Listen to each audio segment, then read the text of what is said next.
diborong sama bahannya. Tapi kalau perumahan dia terima bersih memakai DP sekian, itu kemungkinan bahannya diirit. Itu udah tau lah kalau cerita tukang-tukang gitu, operat tuh sama tuh ceritanya.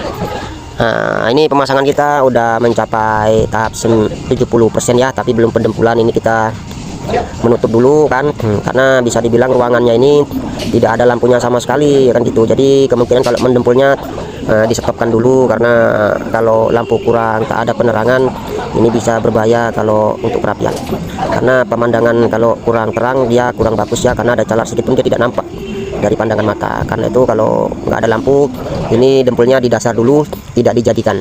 Nah, kalau setelah ada lampu baru bisa kita jadikan, kita servis habis, kita pasang profil, kita cek. Itu baru nampak hasilnya yang agak sempurna ya. Kalau sempurna lagi tidak bisa ya, bisa dibilang agak sempurna kan gitu. Nah, ini pemasangan kita udah tahap 80% ya, kita udah mulai pendempulan.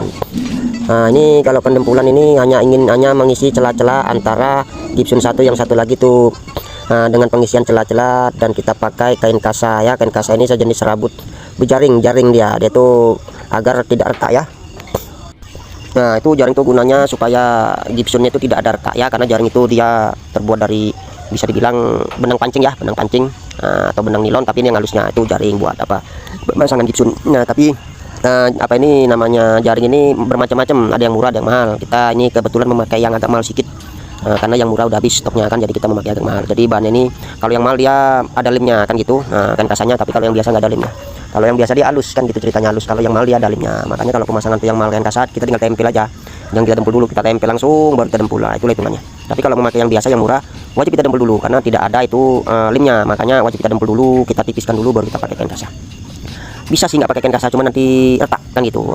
Itu hitungan menit setelah kering, setelah nampak dia retaknya. Itu makanya gunanya kain kasar kan gitu. Kain kasar itu tidak terlalu mahal ya, kalau ingin belajar memasang itu harganya sekitar 10.000 yang untuk yang biasa. Tapi kalau untuk yang bagusnya yang ada lemnya itu sekitar harganya 20.000 atau 25.000 per gulung.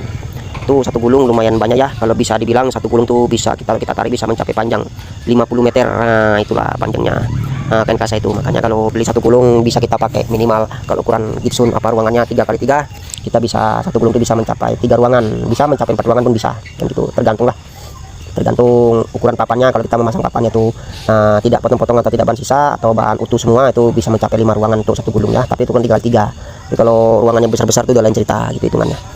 Nah, ini kain kasar ini hanya pelapis bagian dasar ya, kalau bagian luarnya kita haluskan. Kalau dempul itu kita halus hingga mencapai 2 lapis atau 3 lapis, lebih bagus lagi 4 lapis kan gitu. Kalau standar saya pemasangan sendiri itu biasanya 3 lapis. Kita ke dasar dulu memakai kain kasar, setelah itu kita rapikan, tunggu kering, kita ulang lagi sekali lagi, tunggu kering, diulang sekali lagi. Itu udah kalau saya sendiri kelar 3 lapis.